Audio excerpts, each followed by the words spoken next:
Seekers. I'm Jenna Wilmers, the host of Ember Igniters podcast, where we dive into finding your purpose, beating burnout, and uncovering what it really takes to relight your inner fire while juggling everyday life. Well, before I jump into today's topic, I want to kind of address an elephant in the room. You may be wondering where my co-host Fran is. And unfortunately, I have to report that Miss Fran had to step away from the podcast. So because of that, I just wanted to let everyone know that she's okay. But we will be moving forward with the podcast, and it might look a little different. It might sound a little different, but it will still have the same great content, as well as I will still be bringing on guests to share their wonderful stories and testimonies with you, so that we can continue to help you grow and reach your full potential so you can relaunch your story. So let's get into today's topic. Today's topic is breaking generational cycles. So we're exploring the emotional and psychological patterns that get passed down to us through generations. As parents, we teach what we know. But what happens when what we know is actually a pattern that was never meant to be passed down? I didn't realize it for a long time, but I had picked up behaviors from my mom that shaped the way that I showed up in relationships. And I didn't even realize this. When she was upset, she tended to kind of give the silent treatment to people, or really just be almost distant and emotionally checked out. And without even knowing it, I did the same thing.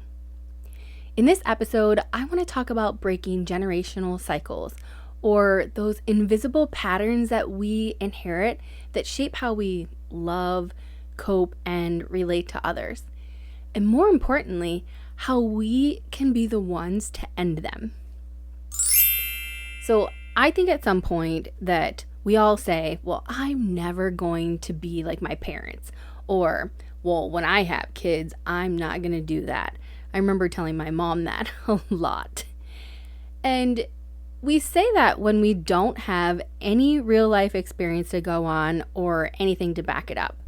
I've even had people tell me or come down on me about my parenting skills, and they aren't even parents.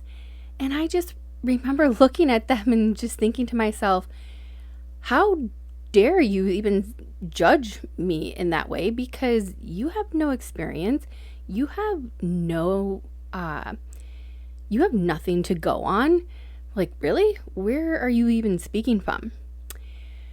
I also remember the first time that my mom came out of my mouth.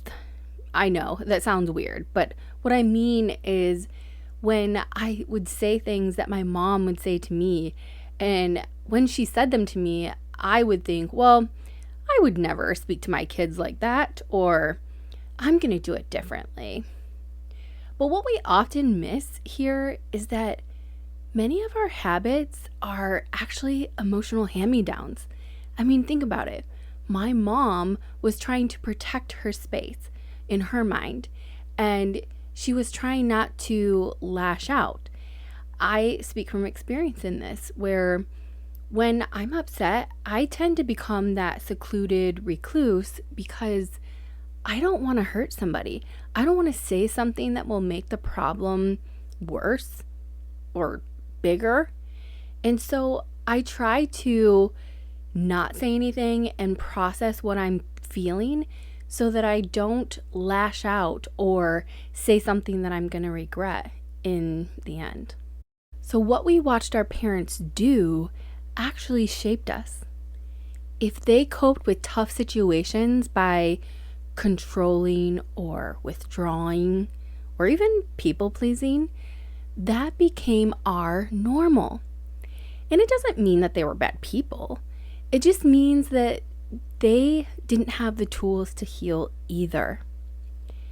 So for me, I grew up feeling like my younger brother was the poster child of our family. I was constantly trying to prove myself, and it really wrecked my self-worth. And so what I did was I overcompensated, and not in healthy ways either. I clung to boyfriends. I smothered them. And it was bad. I was just desperate to feel loved. I didn't realize at the time that I was actually recreating the very dysfunction that I swore that I was going to avoid. But that's what generational cycles do. They operate in the background until we name them. It wasn't until my late 20s that I had to face something very hard. I had come to the realization that I was the toxic one in relationships. And that was such a hard pill to swallow for me. But naming it was step one. Then I had to grieve it. I had to grieve the fact that I was showing up in ways that I didn't like, and that I had learned those ways from people that I loved. Then came forgiveness, not only for myself, but also for my mom. My mom didn't mean to teach that to me. I didn't have to pick it up either. I could have chose different ways or learned a long time ago. I had to tell myself that I didn't choose these patterns, but I can choose whether to keep them. We all have the power to choose differently. So I made a vow. I wouldn't have kids until I was older. Well, I didn't even have my son until I was 33. It's okay to look at your past. It's okay to not like it. It's also okay to not keep doing it. Are you willing to be the catalyst to change the way things are done? The cycle can end with you. It isn't just a slogan, it can be a declaration. Again, the cycle ends with you.